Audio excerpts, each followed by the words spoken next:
So welcome to Air Fuel Mixology. What we're going to be doing today is we're going to do an autopsy on a carb that I just got in the shop. I bought it and this is the package it came on. So basically what I do every time I get a carburetor, now this is very well packed, which is good. Every time I get a new carburetor, what I do is when I am disassembling it, I'm trying to do an autopsy to try and understand what was the problem in the first place, why did this carburetor just was sold, because most of the time people just sell stuff on eBay that they either have no use for, which is good, and that it just doesn't work in their car. Well, this is interesting. Okay, so straight away I knew this was a problem, so I knew this didn't have one of the throttle screws, and I knew as well from the pictures that one of the ends of the shaft was not there. So that's okay. Let's have a look. Just trying to see. What I was just trying to do there is I was trying to see whether this is a turbo model, and it isn't, because in turbo models there is a groove here with a star washer and an O-ring, so this isn't a turbo model.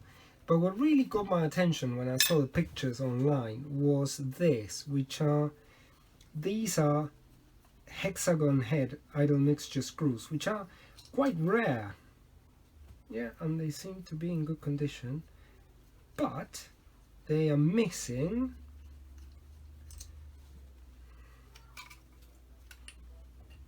okie dokes. So here's already kind of a bit of a problem, in the sense that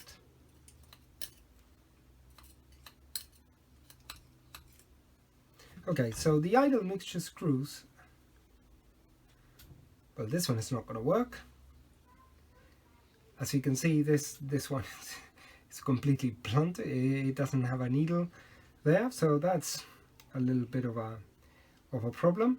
And so let's start taking this apart a bit more and see what else we can find.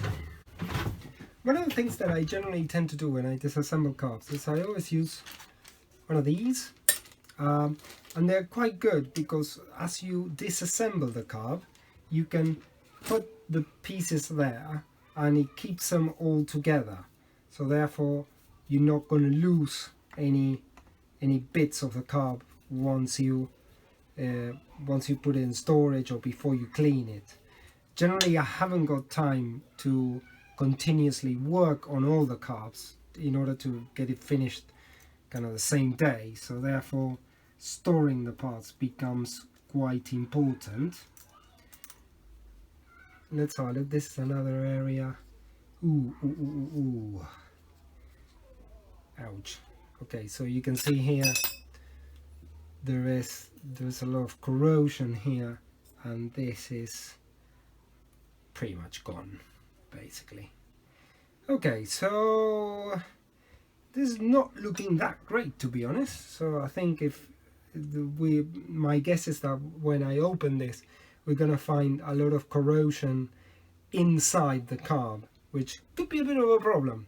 Now, one of the tips is always, if you've got small threads like this, is always put them back in, because it lets you recognize where this thing came from. Now, I took out the accelerator pump assembly because I noticed that the shaft is frozen, so it doesn't move.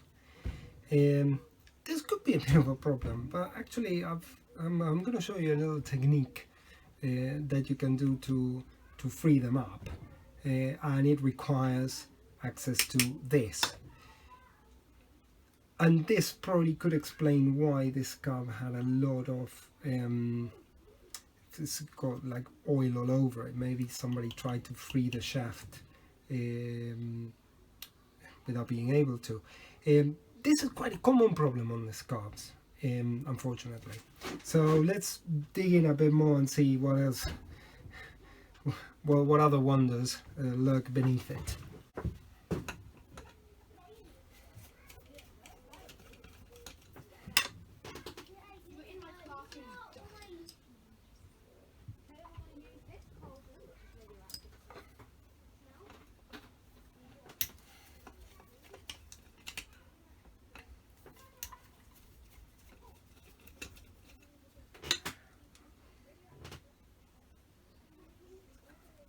This is absolutely disgusting, the state it is.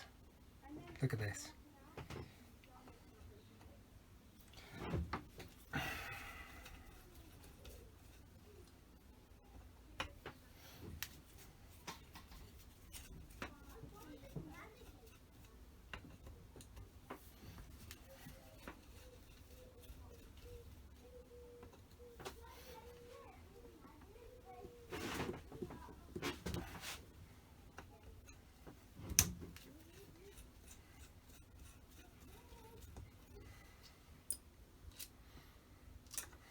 Now I've managed to take off all the bolts from here and on the sides, so now these scarves require just a tiny little bit of persuasion to get them out,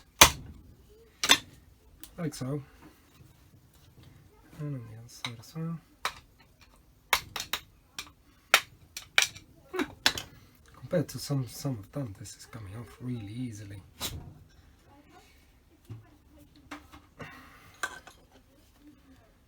A little bit in here. There you go. Nice. Okie dokes. So, this is a bit of a mess, as you can see. So let's try and just take everything out, including this, which is the non-return valve. I think it should come off relatively easily. Okay, now comes time to try and free up the shaft. Now, one of the easiest things to do first is to remove these seals from the bearings, and once you remove the seal from the bearing, then what you do is you try to lubricate this, because sometimes there's corrosion in the bearing, and therefore that is what doesn't allow the shaft to spin. So I've got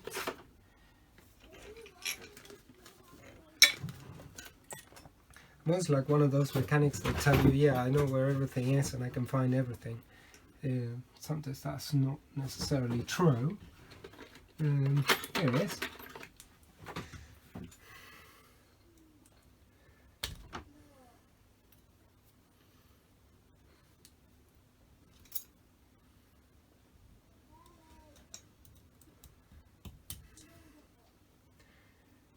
And you see there is a bit of corrosion in the bearing.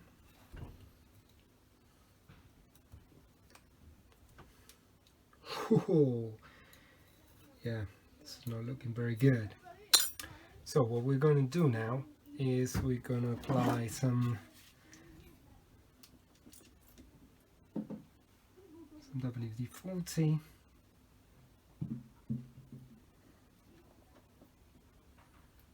Some WD-40 both sides.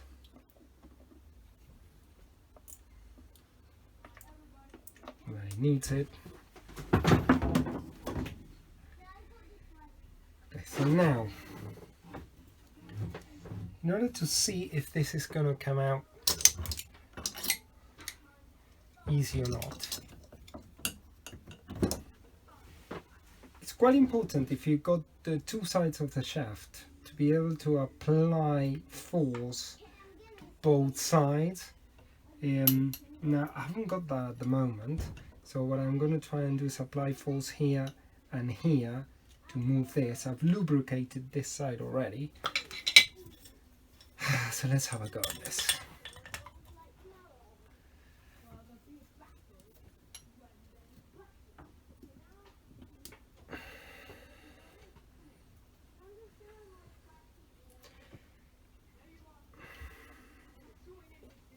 Now it isn't that bad, because it does have a bit of give if you do it backwards and forwards, and I see the reason why this is broken is because somebody tried to lever it here, and obviously this is the bit of the shaft that is frozen solid. So we're gonna give it some persuasion with a heat gun. Obviously you need to be a bit careful because there's lots of oil and stuff, so you need to go easy on it. But I think with a bit of heat and a bit more persuasion should be fine.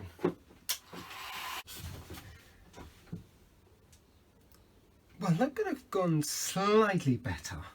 Obviously what happened was that this bit was completely seized. So when I tried to kind of gently ease it out, this thing was absolutely complete solid, and therefore the shaft broke. So it had to be kind of taken in bits, and well, this isn't going to work again, unfortunately.